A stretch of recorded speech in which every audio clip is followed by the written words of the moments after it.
Hi, how's it in the name of Christ? How are you doing? It's your girl Crankcake Karabo. I hope you're good, I hope you're peachy, I hope you're stellar, and I hope you're in a neat little bunch. If you're not, welcome to the party. Is that just not the story of our lives? So, today is the 11th of October 2025. It's essentially the 12th because I'm recording after midnight. But whatever, it doesn't matter because this is the very last video that I will ever record on this. No, it's not the last video I'll ever record. It's the last video that I will ever upload on this channel. We are finished, we are done, we are moving on, and I'm rocking the jewels that I unwrapped the other day. They're just killing it. I'm feeling them. They're stunning. So we go out with a bang, we go out with a pow, and we go out with a pow. Remember that song? Power was an Indian boy. Pow, wow, power was an Indian. I'm sorry, that just came to me. We're finished over here. I'm insecure about recording on this device because I know the sound sounds like I'm in a tunnel, but it's the only available device that I have. The other phone has is exporting, and my tablet is not the best place to record any videos because then there's always a speech lag that I must always adjust there when I do videos over there, so it's no longer trustworthy to record, only to edit on it. So we are out of options, we're out of resources in that regard, but it's all good in the hood. Why did my camera like shift focus like the way that people shift focus when it comes to Christians? They suddenly decide that we are here for the stealing, we are here for the grabbing, we are here for the emaciating, we are here for the conquering, we are here for the decimating, and we are here for the obliterating. Did I already use that? Okay. Whatever. Guys, love these rings. I mean, what in the world? The other day I was lamenting against Timu, and I was like, not Timu, but Lovisa. Here in South Africa, you're dying a slow and painful death, and I was like, what? Look at what it is that I bought from Lovisa, from Timu, for like proper, a cool like 30 of these things in one package. 30 for like 50 bucks, and yet you be buying just one of these for 125 rands at Lovi. Like, whatever, Lovisa, just like the Prophet Lovi. Anywho, anyhow, listen, it doesn't matter. I like to shuffle up my stuff like that. This is the last video. I'm making an announcement. It's the last video that I'm ever gonna upload on this ministry. I'm so insecure about recording on this phone because one, when I record there's a speech lag. Two, I know I'm gonna sound like I'm speaking in a tunnel. And three, I've never done long form content on this phone, only shorts. So I'm really insecure. But it's the only phone that I have for such a purpose as this. Therefore, work with me, child, because if you don't, I will not work with you either. Okay, no, we're not singing because it's after midnight, okay? And besides, this is a very serious conversation with the rings from Lovisa, but it's not Lovisa, it's Timu. I'm shopping like a millionaire, Timu. I'm shopping like a millionaire. Or is it a billionaire? Whatever. I'm advertising Timu because South Africa, you lost me the way that you lost me the way that Lovisa lost me. Anyway, not that I would have ever been all up in that Lovisa business after finding out about Tamu. I didn't show you these rings last time. I was like unraveling them because they were in a packet, and I'm like, I'm not trying to open any of that. I'm not trying to open any of that. But listen, gaze at all this. Gaze at the gorgeosity. Gaze at the gorgeosity. Because the last time you're gonna say it. Because you kicked me out. This here message is just to put out there that I'm leaving. I'm leaving. Diahamba with all my glory. Guys, like what? Okay? I'm sorry, I just have to go and floss. Like it's a tooth thingy-mabobby. I'm flossing, like check these giant earrings out. Like look at all this gorgeosity from Timu. Look at my hair accessories. I'm killing it. I'm butchering it. I'm murdering it. I'm butchering it like it's a red heifer sacrifice, a fake one from Israel. I'm kidding. Anyway, the only thing that's out of work right now are my edges, but proper, you ain't gonna miss them, cause you gonna be missing all of me. But that's what happens when you keep on intending to rape a woman. Right, so we're gonna have a discussion. How you doing? It's your girl Cranky. I did make mention of that. Please try to not focus on my edge issues. I I did my own cornrows. That's something you should be proud of at this particular moment. Why are you not glad it's my cornrows? I did them myself, guys. I mean, come on, I'm getting better. Do you not see? So if I can't lay edges, it's only a small matter that I'll eventually get around to it, yeah? I'll eventually learn, but right now I don't have an incentive to learn anything. Because everybody's trying to kill me, yeah? I don't want to die, so I'm running away all the day. Anyway, let's just get really serious about this matter. It's dire. This is my last video that I'm going to be uploading on this channel. I've made a decision. It was not a hard decision. It did not take tons of deliberation. It did not take hours of war in my mind. I just came to a sound conviction that if I don't leave, I'm gonna die. And remember, in my last videos, if at all you've been watching me with any level of like, was serious, you know, like really, really nearly and dearly, which a lot of these people who are afflicting me are listening to me concerning, I said in my long form, the last long form video that I posted before this, right, because I'm going to post stuff in chronological order. So everything I have, in every video I have recorded to date, I will put it on my old channel, these channels, right? But then going forward, everything that I'm going to record from basically tomorrow or day after, whatever, is going to go in my new channel. And in my new channels, there's going to be a change of tone and basically just introducing a new space. You can't just rock up in a new place with a great deal of anger and you're just like busy out here blowing steam, like tearing up people's like papers and ripping off their heads like they're dolls. You can't just do that. So all the steam that I was blowing, I am going to put it on here. However, I did make notice of the fact that I was blowing steam and almost every last video, listen, just go down the rabbit hole that is my ministry. Scroll down, and you will see that almost every long form video and every short is about rapey men. My thumbnails are repetitive. My thumbnails are like a convoy at a funeral, like of hearses, like on the road, taking a body to the grave. That is what my videos are like, be they shorts or long form. It's like a funeral convoy of the exact same laments. The exact same laments. I'm just talking about these rapey men everywhere.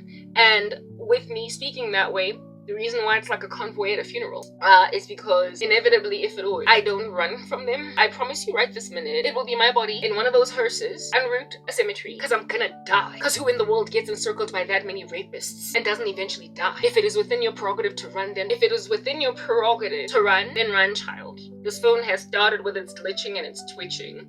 Doesn't matter. What's recording, however, is in real time, so I have that confidence. Listen, y'all. Okay, now let's simmer down the tone. Let's become a little less animated and a little bit more serious. Okay, I don't know what's going on in South Africa. I also don't know what's going on in the world, but I certainly don't know what's in particular happening in this country. Listen, keep your rapists, keep your budmadlisas, keep your crazy men, keep your women that help them, keep the standoffish, complacent, la-di-da thing that you're doing. I like to scream and to like shout and chant and grunt, just lamenting about the same thing, and stay in that environment. It's like going to varsity or work every single day, where when you rock up at the turnstiles, at the gate, at the entrance hall of your school or your corporate where you work, there is a security guard there that is of the opposite sex, a man, that in the interest of security or making sure that you don't bring a gun to school, gropes at the women, touches their breasts, touches their nether regions, their vaginal area, their buttocks, and with like, you know, just like a grope, right? Their thighs, in the interest of security. And you feel harassed and you keep on reporting it to the dean of the university. You keep reporting it to the chancellor, whoever you can report it to. And listen, it lands on deaf ears. Deaf ears. We understand you want to get your degree. And we also understand that this job here, if it's a corporate where you work, pays the bills. But if you keep on rocking up at that job with you lamenting so very many times that you are being sexually harassed every time you try to go into school or work, with no one doing anything about it, despite all of your laments, the security guards are going to eventually realize that no matter how many times the women in this varsity or in this corporate office complain, nothing gets done. So it's going to move from groping and touching very sensitive private areas of women to this time around just stripping you naked and then just one after the other, just gang raping. Stuff like that eventually is going to happen. There is a hope that one day I'm going to see where the rape is coming from, where the groping, the touching is coming from, where the measly insistence on a woman's body that it keeps saying no is coming from. It is thoroughly hoped, envisaged, that I am one day going to let a rapist touch me further than what he's already afoot. It is believed that one day that's going to happen. And these rapists, like, the situation is so bad, right? So there was this content creator that I follow that is from the United States of America, and he is conservative, but he's not Christian, clearly. Because just because you are conservative doesn't mean that you're Christian. And it is evident that he's not Christian, because every so often in his content, which I am really frazzled by, he uses expletives. And there was a time when I stopped following him altogether because of the fact that he can use expletives in his music. But then Charlie Kirk died, and he did a song for Charlie Kirk called Charlie, and it just touched me so much, and I was just bawling my eyes out when I listened to this song. Shot down, but he was barely 31. His name is Tom McDonald, right? I loved him from the very first time that I watched one of his first shorts. But as I kept watching him, I was unhappy with the fact that it would be great if you stopped using expletives. It would be great if you stopped using gestures with your fingers to evidence that you're upset at the left or whatever, like the middle finger and whatnot. Yeah, so I stopped. I didn't unfollow him. I just stopped watching him, and so his content stopped being recommended to me. But then Charlie Kirk died, and then he wrote the song Charlie, and I listened to it, and I was just bawling. But now he is being recommended quite a lot again, and I'm like, listen, I would much rather listen to a conservative that is Christian or a conservative that does not use expletives that easily. He is a rapper. He is a musician, and just like typical rappers and typical musicians, every so often they just use the F word. They just use the S word. So for those reasons, I'm not happy with Tom McDonald, but I love him. I really do. But what does it profit a man to gain adoration and respect and to basically stand with people that are going to heaven when in and of yourself you're not going there, right? So Tom McDonald needs to get saved. He's not yet born again, but he stands for pretty much everything that I stand for, everything that politically. Anyway, he shares the same values as Christians. And that's how it is when people are right-leaning, when they tend to love Christian Judeo-value. Basically, cultural Christianity is like that. It's full of people that are still hell-bound, that need to give their lives to Christ, that have yet to do that. And so, therefore, they're still in hot water. But you can hang with them, you can chill with them, you can be tight. But every so often, they disappoint you because, they drop the F-bomb or whatever. And you have to just keep on being like, could you not use that much language? Like, it's kind of, that's Tom McDonald. I'd never leave him out. I would never throw him away, because that would be like throwing out the baby with the bathwater. But these are the qualms, and these are the issues that I have with Tom. Now, I told you that whole thing about Tom McDonald for this purpose. So you can understand what in the world I'm dealing with over here. Because I have recently gone back to listening to Tom due to the martyrdom of Charlie Kirk and that song of his going viral called Charlie. He then, of course, because, God always uses whatever it is that I'm presently engaging with to help me understand the mindset, the rhetoric, the thought process of people encircling me. People encircling my ministry, people with the determination to do whatever they want to do with my life, okay? Yeah, so he used Tom McDonald to help me understand what these occult practitioners are gunning for. This is literally the epitome or the pinnacle of wanting your bread buttered on both sides and wanting to have your cake and eat it too. So listen, I don't want to be long. Like this video, I said that I want to do an exit video. I must. Because in the last ministry that I had, I also had an exit video. Because this is the second time I'm moving. It's the second time I'm packing my bags and going. And for the exact same reasons. I'm literally fleeing a bunch of castigating rapists that feel as if though it's only a matter of time before I do whatever under heaven they are of the imagination I'm going to do. Before I do whatever it is that they're of the imagination that I'm going to finally do for them. Like sexual favors, like marrying, just a comprehensive unregenerate. Anyway, I said I didn't want a long video, but I don't know, whatever. Let me just explain and see how many parts this eventually becomes. It is after midnight. So, frankly, the reason why I even started recording it after midnight is because I didn't want this to be a long video. So let's try and keep it succinct. Okay, my country, South Africa, is littered above these streets, in the black community in particular. I cannot fault any other single demographic. It is a black cancer.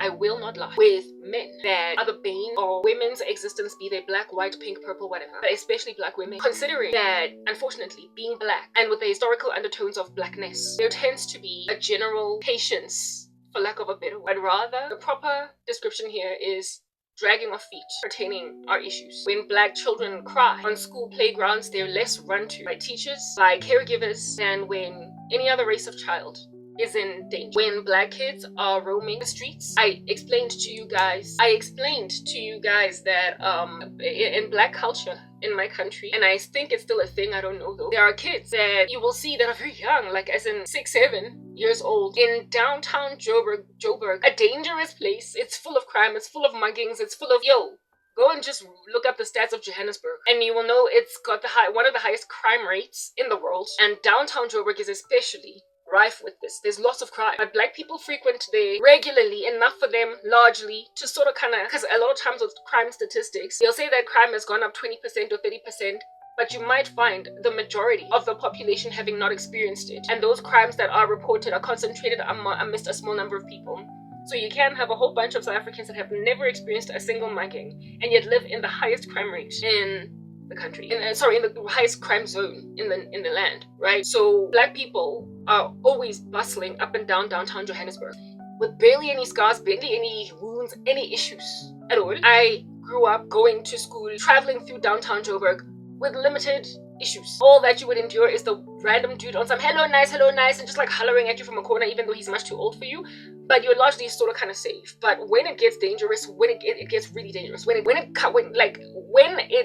gets to muggings and robberies, it gets really horrible. When I was in university, there are these two girls on campus. You will know if you are a student how girls just rock basically nothing. They go to school in panties, okay? Shorts, really mini skirts, crop tops. Like, it's just a cesspool, a morass of immodesty on campus and across the races, whatever might be the skin tone. And so some of these girls have to travel back to Soweto or to wherever it is that they stay through downtown Joburg, and they have to go over the Mandela Bridge. And there were these two students at Wits University that typical young girls on campus wearing short skirts and bum shorts, who however commute with taxis, went to school like that. And on their way back, the two of them, when they arrived at Bree taxi rank, it made the news. They were castigated by taxi drivers and stripped naked. Basically, they took off the rest of their clothes and said, walk around like that, because what are you doing not wearing anything? What are you doing not wearing anything in front of everybody? So seeing as you can wear basically panties in public, you might as well just take it all off.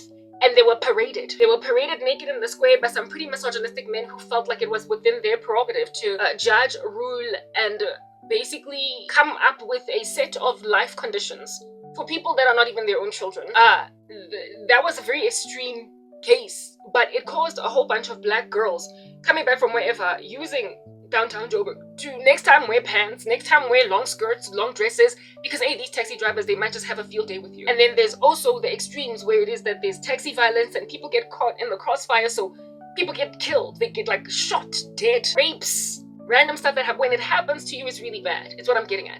When it does happen, it's really bad. Rarely ever do you get out of there with just a scratch or just a oops, almost, who'd have thunk it that I would be one of those. So you pray and you hope that you don't become a victim, because when you are a victim, it's really bad. And that's how it is in downtown Joburg. So when it comes to children, you will find these like kids just like a very dangerous Johannesburg like that, where stuff like that can happen, right? That has these statistics, that has these murders per day, these muggings, these rapes, these robberies, these random afflictions of random strangers. When you hear about stuff like this in the news, and as a parent you just let your child like go to school alone at the age of 7, at the age of 8, 9 in this big city with this kind of crime, it's kind of like, whoa, whew, it's dangerous, right? But largely, for the grand majority, these kids climb taxis on their own. They get in these taxis, they get home, they go to school like this every single day, and all the way up until they get to matric, nothing happens. So what I'm trying to explain to you is that in the midst of all this dangerous, bustling environment, there are people, and a huge chunk of people, children, that get through the irresponsibility of allowing a 7-year-old, a 5-year-old, a 6-year-old, 4 children that are under the age of 9 to just together be traveling in this crazy, bustling, urbanized city. That is downtown Joburg, by Bree, by North, by taxi ranks, etc. And there's quite a lot of taxi violence in this country, right? Yeah. So if at all black people are so used to seeing black children just walking around at 5, 6, 7, 8 in little clumps in groups, sometimes it's just 2 of them, and they're so small that their bags overwhelm their bodies the way that they're so big that they're carrying to go to school. There then is a culture of just being apathetic towards the safety of these children. There is no concern. There is no forehead creased concerning these children. There is no creased forehead concerning children that are walking in downtown Joburg, so young, 9 and under, 10 and under, even 12 and under, by themselves. Because for the larger majority, we all got home safely. For the larger majority, we traveled in taxis alone and we got home safely. So basically, the black child, all the way up until they become a black adolescent and then a black young adult, you're expected to just make it in spite of being put in the midst of a shocky environment. Because largely, people just kind of made it. Largely they made it, but when it's bad, it's really bad. When it's horrible, it's really horrible. When it's terrible, it's really terrible. When it's criminal, it's really criminal. When it's murderous, it's really murderous. But largely people just kind of, you know, like proper. A 20% crime statistic is still 20%. 80% of the people largely are okay. And 80% of the time there is an okayness. So based on just that majority statistic, there is an epidemic of comprehensively ignoring the screams, the cries, the plights of black children, women, people, when there is real danger encircling us, because we're always just together clumped in a bustling environment that's full of danger, and largely we are okay. But when it comes to other demographics, like when it comes to the whites, the Indians, perhaps even the coloreds, endure quite a bit of hardship, but not nearly as much as us, right? When they go through hell on earth, it's rare in their communities in a way that is quite observable. Whereas in the black community, there's just so many casualties. So many of us, like in any single space where there's 1,000 people, when 2 get killed, it's like, oh snap, 2 people got killed, but it's like 2 out of 1,000. But in white communities, I'll use white communities, they're the crime of the country and their targetedness, largely by poverty-stricken black people. When it happens, it's just shocking to them because they don't live in environments and they don't frequent environments. Downtown Joburg is teeming at the folds, bustling with black people. They don't live in environments, and neither do they frequent environments that are full of black people, or that are full of like these high crime zones, these places where the stats are really abysmal. They're just jam-packed with black people. So when there are casualties, it's just one black person amidst 1,000. But when a white family gets mugged, burgled, when a white man gets murdered, when a white child gets castigated, raped, it's rare, it's a taboo. It's rare, it's a taboo. And it tends to be the people who are from the crowds, from the clump, from the demographic, like just clump, in the way there's just like a lot of them, like concentrated, right?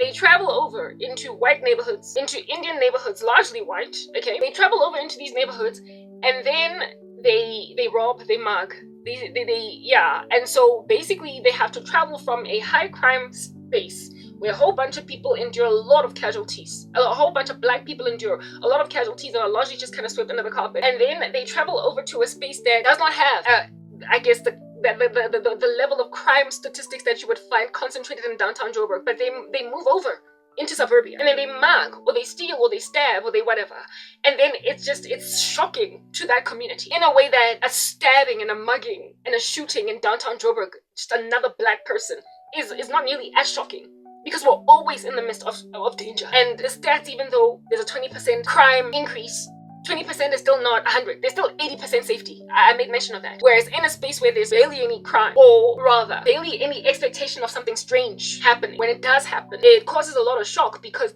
these people that live in that space are not accustomed, they're not used to just random killings, random bodies being found on the corner of the street in the morning when they wake up. They're not used to hearing screams of women. Like, when I was growing, my cousin, her family used to stay in downtown Joburg in a sectional titled The Flats. They were opposite that ANC building that got bombed some time ago. You will remember, well, not all of it, like there was an explosion that caused windows to break, whatnot, but there were not too many casualties. It was when people were fighting, trying to make sure that, it was just like, yeah, like after, I believe ANC won, like Mandela became president, there was like qualms with that, and so there was a bombing at like some building opposite Lista building, yeah, where my cousins stayed. They stayed opposite Lista building, a medical center in downtown Johannesburg. And anyway, whatever, that got bombed. That was like a whole thing on its own. But my cousin staying there, so you can understand, like it's right near North Taxi Rank, where my cousin used to stay with her family. A sectional title flats. We used to visit all the time. My sister and I, me in particular, because I was quite tight with my cousin, right? I would visit there on school holidays, whatnot, because I was visiting my best friend. I would visit my cousin, and it was just normal to hear. Yeah, and people would then run to the balconies of these tall buildings, often like skyscrapers, right? And just kind of see if you can see downstairs, because they stayed at different floors at different times. So there was a time when I believe they were on the 9th floor, then on the 12th floor, or whatever. And if at all we were on, like, where it is that we could see outside of a window, if we were low enough to see what's happening, we would run to the balcony to see what's going on. Are they mugging a lady? Are they killing a lady? Are they killing a guy? What's happening? You would not only hear women screaming and people just running to their balconies to see what's going on, but you would hear guns. There was always a ba, ba, ba, ba, every single night without fail. Ambulances, police sirens, wee, wee, wee, wee.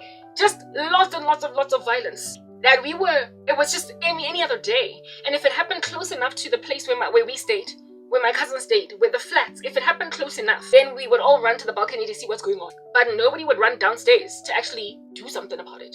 Nobody would call the police on we believe a woman is being raped or a woman is being castigated on the street or something. Like, nobody would call the authorities. And then we would hear, hey, apparently there's somebody that got killed yesterday. Apparently that, like, just like stories doing their rounds. And just a culture of, we hear a death happening, we hear a murder happening, we do nothing about it. We find out the next day that somebody died, and listen, nobody called the police, nobody intervened. A woman screamed until she shut up. A woman was mugged and just left. Nobody helps, everybody retreats. However, everybody, if at all they can, they just, like spectators, they go and they watch, if they can, from a distance. Where you watch from must be far enough from the crime scene to be safe, but close enough to it to, I guess, curiously just figure out what in the world, gather information as to what went down. And then the story will be doing its rounds in the flat where everybody stays, along the lines of, ish, I know, take care of yourselves. Take care of yourselves, this place is dangerous. These muggings, like, yeah, come back home before a certain time. Hey, no, wait, hey, there's a lot of crime. Like, people would just speak among themselves along, like, take care of yourselves, but no intervention, no shock concerning the fact that these things are happening. Only expectation, spectator value, and an understanding that every man for himself, take care of yourself, or you're out, you're on your own, man. You're on your own. That's how it was. And when we lived also in Yeovil, in Yeovil, also not far from downtown Joburg, with my mom and I and my sister, we stayed in the very early stages of my life, in the early stages of primary school, when I was still at Mayfair Convent Primary. We also lived in Berea, Yeovil, which is like not far from downtown Johannesburg. And yeah, again, and in Yeovil, it was full of like foreign nationals from other African countries, and it was just rife with lots and lots of like black on black violence between South African blacks and the blacks of other nationalities around. So between South African blacks and Nigerians, between South African blacks and Zimbabweans and Nigerians, like, it's just, yeah. So there was a lot of like gang violence, like lots and lots of killings. And Yeovil, Berea, that spot was also a West African like haven, where it was just rich with like Ghanaians, Nigerians, etc. And they would stick together, of course, at the expense of South Africans. And like I said, lots of murders, lots of like fights and from local gangsters and ones that are from abroad. Well, yeah, if you want to call it abroad, then call it abroad, but ones that are from other countries in Africa. And we poof, like ga. Every second night, every like twice a week, you just hear guns just going, screams, people running, arguments, fights, scuffles. But I remember getting off taxis, living in that very Yeovil, right, alone with my sister. And my sister's only 2 years older than me, right? The two of us coming back from school, having gone through downtown Joburg and then gotten a taxi to get to Berea/Yeovil. And the two of us in our school uniform, little as we are, under the age of 12 each, just walking in this environment that was so dangerous, so full of gun violence.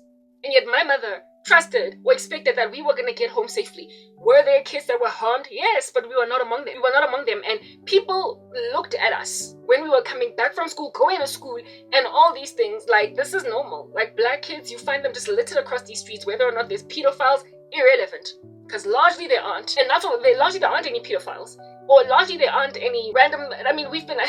My sister and I have been robbed of money. Money has been taken away. Like, random older people playing games with us, saying, please go and get this throw for me, and then give me your money and I'll keep it for you, and when you come back, I'll give you back your money. This has happened to my sister and I, not so much in Yeovil.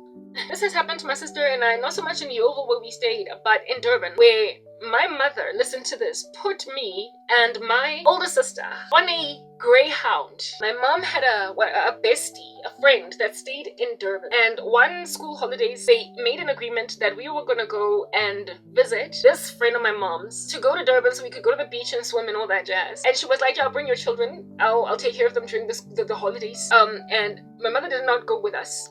She literally put us on a greyhound, an 8-hour bus ride to KZN. Just me and my sister. You guys tell me if there are any children that are put on an airplane that are under the age of 18 or 17 that are without a guardian. If at all they will allow that. Does it happen? But in South Africa, in unregulated modes of transportation, you can literally put 2 children on a Greyhound, a bus, that are that young and send them to another province altogether, and nobody will raise an eyebrow as to why are you traveling alone. We were put on a Greyhound, just the 2 of us. We had to take care of you. Listen, we were excited that we're going to Durban, but my mom did not come with. And her friend, listen, this is before the days of cell phones. So how it is that she knew the Greyhound schedule and when the Greyhound was going to pick us up. Not pick us up, but drop her when it was going to arrive at Durban station. And at that time, she had to, I guess, make sure that she was there to pick us up. 2 children getting out from Johannesburg in Durban on a bus that traveled all those hours. We could have been lost anywhere along the way. 2 children. We could have been harassed, castigated, trafficked by randoms that would notice that, listen, there's 2 young children in the bus. Aspatate, nobody's gonna notice. Let's dupe them. Let's tell them to get off at Pietermaritzburg instead of Durban. And if we can beguile them, they will believe us. And they will stay in Pietermaritzburg. And the bus driver will have no qualms with leaving these kids behind. We got to Durban, and my mom's friend was indeed there to pick us up based on the bus schedule. There was no please call me, no SMS, no nothing. No cell phones, only landlines, but she was there to pick us up. We go to KZN. We are there now. We are in Durban. We're happy. My mom's friend picks us up. We stay at her place. And listen to this. She is a working woman. She's got a 9 to 5, but she's got her own very busy life. And oh, guys, like it's just like things that happen in the Black community, right? Just how strong people are made to be, how independent they're made to be, and how it is just expected that we're gonna be okay until we're not. Okay, it's just expected that we're gonna survive until we just don't, until we die, and then it becomes very, very tragic on that day, right? This woman picks us up. We stay at her house. We are very, very happy, and because she is a working woman, very busy, and because we went to Durban and we want to go to the beach, we want to have a holiday. What would you do when you've got children? And I mean, how old were we? My sis, listen, we were both in primary school. And primary school, the oldest age that you are there is 13. So we were under the age of 13. I can't tell you in which grades of primary school we were at, but we were both in primary school and we were both at Mayfair Convent. We were under the age of 13. My sister is older than me, so she was under 13. So I was, of course, under 11. And we were taken at that age alone on this Greyhound. And then her friend, my mom's friend, because we're there on holiday, but she's not on holiday. She still had to go to work, okay? It was our school holidays, but ain't no school holiday, like, you know how people's school holidays don't align with children's school holidays? And this woman was like, okay, but now they need to be entertained because they've come here for holiday. And so what does this woman do? She takes us to the beach. No, she didn't even take us to oh my gosh, this woman did. My mom's friend did not even take us to the beach the way that Black kids are just trained so much independence. She didn't take us to the beach.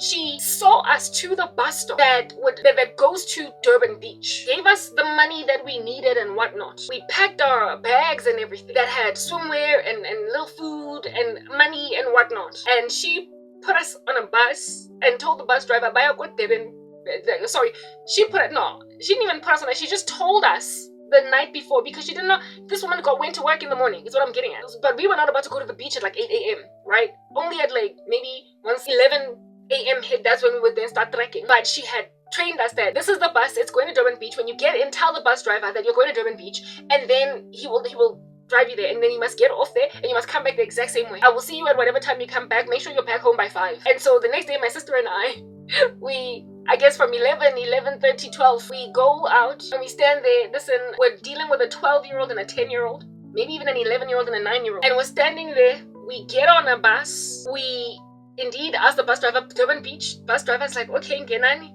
We go to Durban Beach. We then lay our towels and everything on the floor and we are happy. But as soon as we arrived, listen, I am not even joking. As soon as we got to Durban Beach, there was quite a few people at the beach. As soon as we got there and laid our towels down, some ladies that looked like they could have been in their 20s, very fresh, very kind, came and spoke with my sister and I, asked us, where you from? Oh, and played with us like we're children, and kids love adults, right? They're very sweet. And they play, these women, like, they played with us, they buttered us up, and then they were like, they basically made friends out of us, and then told us, you can go and swim if you want. We'll sit here and watch your things. They won our trust. Lo and behold, my sister and I get up and we go in the ocean, we swim, we hop into some waves, and we of course come back and gone. Everything. Our bags, our everything was gone. Like like towels. They took everything. They took our towels, the food that was in there, the money, whatever we had on our person, they took it. We searched and we searched and we hunted. Where are these women? Where are they? Well, at which stage then we started crying and crying and crying. And upon crying, then some people, I guess, like we had to listen. Nobody came to us and was like, children, what's wrong? We were just crying and crying. And so my sister, being the older one that was a little bit more mature, asked, where can I find the police? Where can I find the police? Where can I find the police?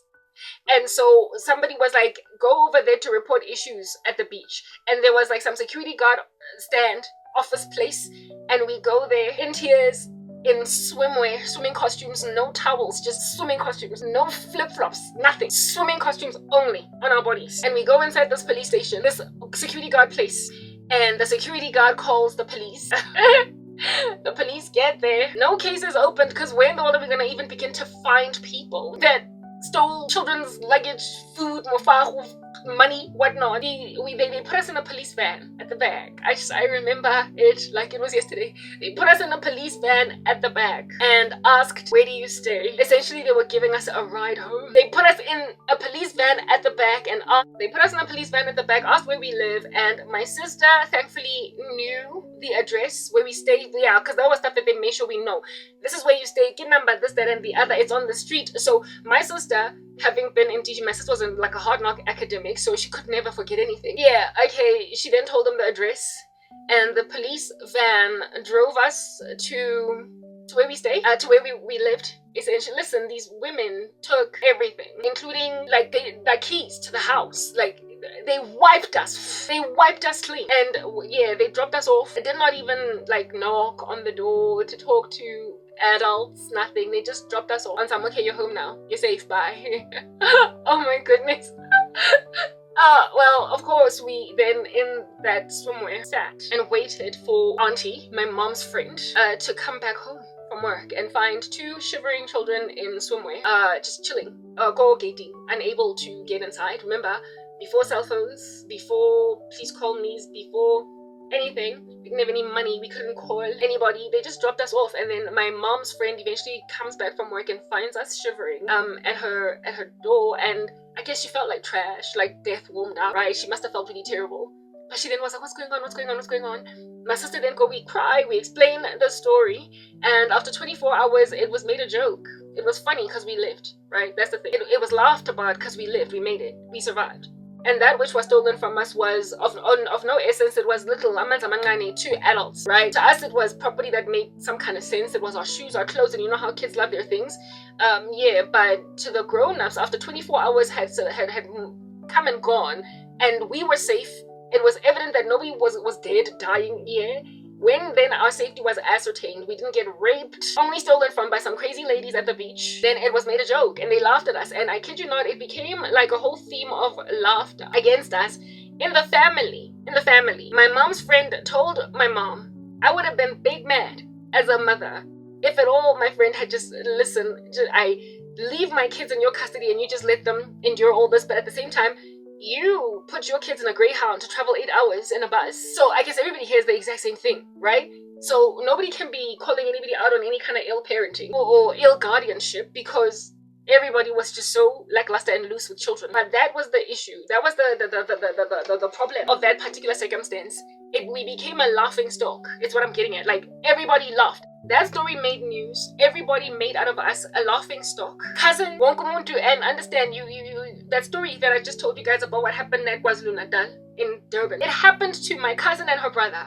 My mom's sister's children. My mom's sister's children also went through a similar thing in Durban, where it is that they were just left at the beach. Like, they were made to just travel there by themselves, and then they got stolen from. My mom's sister's children, a boy and a girl, also endured the same thing that my sister and I had endured. And by the time that my sister and I endured it, I don't know if my other two cousins had already endured it or if at all they would endure it later on in the future, but our stories were compared to each other. And because everybody survived, everybody lived, nobody was molested, we were just stolen from by people who took for granted children. we were made a laughing stock. You see, now there's like a glitch. I don't know what's going on. I hope that there will be a recovery. We were made a laughing stock. I kid you not, like, my family members have betrayed me, but they would corroborate the story, right? These stories, they would corroborate them. Cause we all done gone through it. Okay, we all done experienced these matters. Okay, listen, open that phone in. It's giving me heebie-jeebies because it's glitching and twitching, but ultimately it'll be okay. Cause I'm pretty sure that'll be okay. Cause my shorts are always okay, even though there might be a glitch while I'm recording. Yeah, my cousins will be able to corroborate this. The only reason why everybody was laughing, the only reason why everybody made a joke out of this was because we made it. It's like, what doesn't kill you makes you stronger. There's like that kind of mindset in the black community. What doesn't kill you makes you stronger. And there's like just a wholesale abandonment of children, just a neglect of kids, like just a wilderness mentality of children. Like, it's like we're with that little boy in the book, The Jungle Book, living in the midst of animals and getting raised by them, but hey, we come out alright on the other side. Like, what in the world? Like, it could be worse. It could be more devastating. But because it isn't more devastating, because people don't die, because children come out alright, because nobody gets raped, because nobody gets too harassed, it then becomes a story around the dinner table when really, frankly, when you grab a magnifying glass and look very carefully at this, when you investigate it as with a magnifying glass, you will realize, listen, this is just wholesale child abandonment. It's wholesale woman abandonment. It's wholesale person abandonment. It's just neglecting necessary steps that must be taken in order to ascertain the safety of somebody, so as to eliminate the prospect of harm. Do you understand? Because sometimes harm does come. Sometimes harm does come. And just because it didn't doesn't now make it, like I said, a conversation over a dinner table. There is a real danger in the lives of black people that is being ignored. You guys know that my politics are right, and they've been like that for a while. I started out left. You guys know that I don't pull race cards. I don't do no such thing. You guys know that I have premised a huge chunk of my ministry to calling out black people for all of the trash they do. So you will never find me sitting here essentially self-pitying for enduring oppression because I'm black. I would never do that. Like, take accountability for your trash that is responsible for why it is that you endured trash outcomes. But it must also be highlighted that there is a general disregard of black pain on the global scale, and this general disregard of black pain is literally inspired by the fact that there is a mindset that what doesn't kill you makes you stronger in the black community, and a comprehensive disregard of the fact that, listen, sometimes it does kill you. So there are casualties, there are rapes, there are people who actually don't make it. And that's when it becomes really tragic. It's not that black people don't have emotions, because you've seen how theatrical they are at funerals. It's that they tend to think, for some strange reason, that funerals won't come. Because so many of us, listen, have such harrowing feats all throughout our lives. We survive so many bullets that it is anticipated that we're going to walk around in these streets making like titanium. Just bulletproof. Until somebody does die, and then it becomes a very poignant, painful funeral with people wondering, what could I have done differently? But if you peruse, as with a magnifying glass, the story of this dead human being, there were so many warning bells that they were unroot a casket, unroot a funeral, and yet no one did anything. At some point, if you abandon children at the beach enough times, this time they will not only be met by crazy little lunatics of steely ladies, Velcro hand ladies, or Velcro hand dudes. This time they will be met with Jeffrey Epstein. I'm sorry to have to say that. They'll be met with a child trafficker. They will be met with sex trafficking. They'll be met with a child molester, a sexual deviant, a pedophile. This time around, you're not just going to meet Velcro hand, like, young 20s ladies that are trying to find money to go to the club on the weekend from children at the beach. This time it's going to be somebody with real harm in their back pocket and end the life of a son and a daughter. And now when these lives end, like I said, it gets really tragic in the black community, and it's not that they don't have feelings. It's not that they don't have emotions. It's not that they don't cry, mourn. It's not that they don't feel an exquisite amount of grief when calamity strikes. It's not that they're unfeeling. It's that they take for granted that, listen, it's gonna pass, nothing is going to hit. Nothing is gonna crash into a cave until it does. So the laments of black people are not only ignored by blacks, but they're ignored by the world, because the world ignores us. You know the saying, charity begins at home. We are so with a tough skin, we've got such a thick exterior that it is anticipated that we can be filed down and still live and still make it. Because, like I said, a thick outer coating, if you saw at it and if you file it down long enough, eventually you get to the inner shell and there is no longer a covering, right? When you take a black woman's or a black man's thick skin as bulletproof shield, you will attend a funeral, and at some point you will attend a funeral, and as a black person, if you don't self-preserve to ascertain that no one comes to your funeral, but rather that you live to a riper old age, you will die. So being a black woman, I have got to leave an environment that keeps on stealing my pocket change at the beach when I'm wearing nothing but swimwear, because my mother left me at Durban Beach. My mother left me in a Greyhound. My mother put me on a Greyhound and then handed me over to her friend, the Guardian, and put me on a bus as an 11-year-old or a 9-year-old child. And I went to the beach all by myself in all that youth, and some random irresponsible females that wanted money for the nightclub in the weekend took my stuff. I'm self-preserving because I know the folly that dwells richly in the black community, but I understand how entirely unacceptable it is that I have to just keep on running. From this time around, it's not the crazy Velcro hand young women. What did it? Now I'm actually saying, listen, these are rapists. Listen, this is a pedophile. Listen, this is a murderer. Listen, this is the kind of person that is trigger happy. This person is not merely just trying to take my cell phone and then skedaddle. He's trying to take my life. This person is not just trying to take my lunch and then skedaddle. This person is trying to take my body. And when then children come and they complain to the police and they say, he tried to rape me but I broke out, and they still don't open a case. And they just drop you off at home. Yes, like it, but listen, whatever. Listen, absolutely whatever. Okay?